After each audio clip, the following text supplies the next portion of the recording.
Cruising in my lane fast, call it high speed. I've been working hard, yeah, I've been working nightly. If you think you'll win, ha, not fucking likely. I be taking shots, yeah, cold-blooded, icy. Watching numbers grow is what I call sightseeing. In the front row, run it up when they hype me. The following grows, they know how to ignite me. Call me CEO, I've been running shit right, see. And I ain't playing games, I create my own lane, making pleasure out of... G'day and welcome back to Ginger Ninja's Movie Reviews.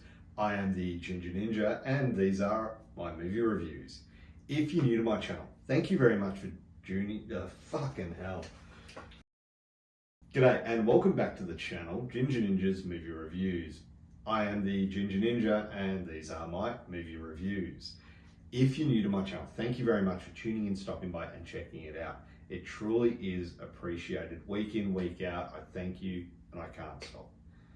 Yeah, it does mean the world to me. And to my returning viewers, of course, thank you again for sticking with me as we go through Franchise Fridays. That's right, every week on Friday in Australia, I'm looking at a movie in a franchise. This week, we're following up last week's Phantasm with Phantasm 2, which came out in 1988. Again, this film is directed by Doncoscarelli. The film stars Jameslegros, Reggie Bannister, Paulairvine, Samanthaphillips, and of course, angusscrimm. The plot in this film is surreal, to say the least. The Phantasm 2 takes the audience on a mind-bending and surreal journey that's equal parts horror, sci-fi, and fantasy. As mentioned, released in 1988, this is a sequel to the cult classic Phantasm and picks up right where the first film left off, with Mike and Reggie teaming up to battle the sinister tallman.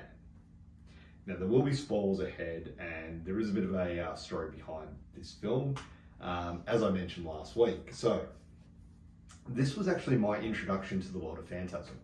I did not see the original movie over here in Australia and possibly other places. It was titled The Never Dead, and it slipped by me. Although, if you look at that cover, I don't know why I wouldn't have hired this. Yeah.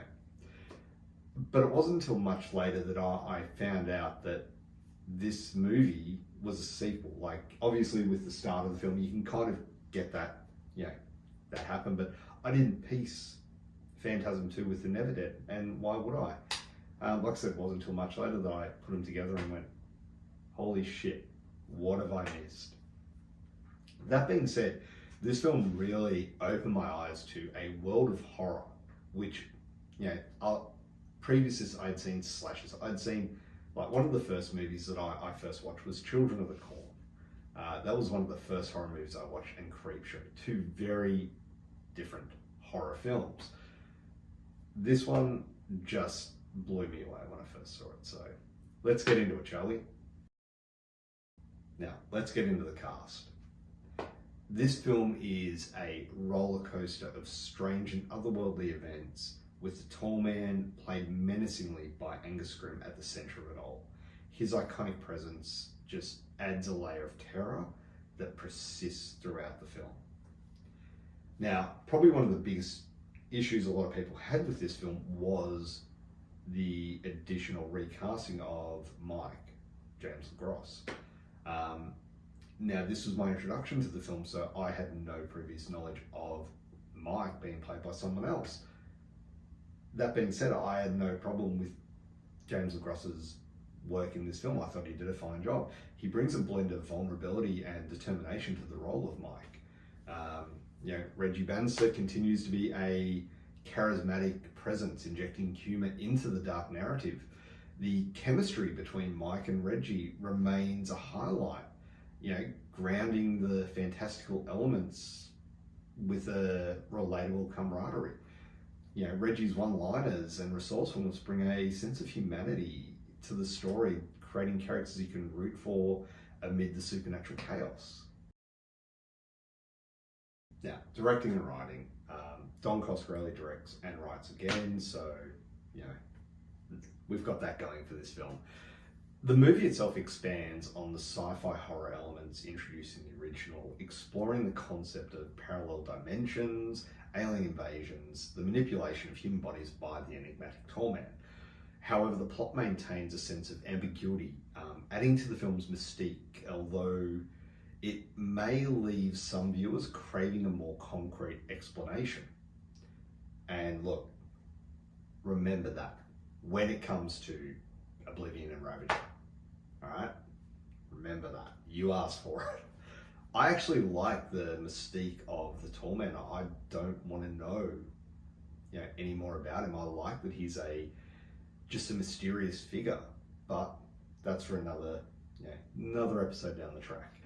The cinematography contributes to the film's eerie atmosphere and effectively captures the nightmarish landscapes and surreal imagery. The empty graveyards, the desolate towns left abandoned just enhance that creepy feel.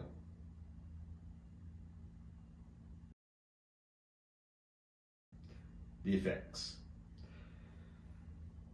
Phantasm 2 boasts commendable practical effects and creature designs, contributing to the movie's unique visual style.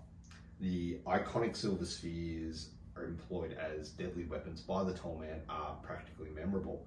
They serve as more than weapons in this one, so they expand on those as well, which obviously contributes to the writing, but the fact that they are more than just weapons, which happens, like they expand on everything. Each edition of this franchise expands more. Some of it not great, some of it fantastic, and this is one of them.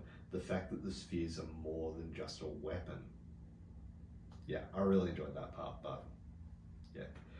The use of practical effects over, any computer generated images or anything like that enhances the film's authenticity and adds a nostalgic charm for fans of classic horror. I still remember the first time I saw the cloak being pulled back from Liz, revealing the grub with angusscrimm's face gnawing at the flesh on her back, and even today that still looks amazing. Rewatchability. This is one that I can go back and rewatch at any time. Phantasm 2 successfully builds upon the foundation laid by its predecessor, offering a surreal and visually compelling continuation of the Phantasm saga. While the plot may leave some unanswered questions and the pacing occasionally falters, the film's strength lies in its atmospheric visuals, the practical effects, and the enduring camaraderie between Mike and Reggie. As a cult classic, Phantasm 2 continues to captivate audiences who appreciate the distinctive approach to horror storytelling. For me, it's also the fact that this was my introduction to the Phantasm franchise. That's why this one, I do hold this in high regard, this film. Overall, Phantasm 2 may not be everyone's cup of tea, especially if you prefer straightforward horror narratives. However, if you're a fan of cult classics and enjoy films that blend genres with a healthy dose of the bizarre, Phantasm is worth a watch. It's a nostalgic trip to the 80s horror scene, complete with all of its quirks, and it continues the enigmatic and chilling saga of the tallman in a way that only Phantasm can. Overall, for a score, I would give Phantasm 2 an 8 out of 10. So you have it. That is my review of Phantasm 2. Obviously, next week I will be looking at Phantasm 3, Lord of the Dead. But before we do, what did you think of this film? Let me know down in the comments below. I'd like to hear other people's thoughts on these movies. Am I wrong? Am I right? Let me know down below. Before I do, this is my copy of Phantasm. Hopefully you can see that. If not, I will pop a picture of it up. It's the Arrow box set as I showed last week, and there's the original VHS cover. Hopefully you can see it. If not, like I said, I will pop it up. Yeah, maybe cut my face out, but whatever. Look, there we have it. That's another week done. Thank you very much for watching and sticking with me as we get through these films. I'm really enjoying the Phantasm franchise. I know a lot of people do enjoy the Phantasm franchise, so hopefully you guys are enjoying my look at these films. So thanks very much for watching. Have a great day. Bye.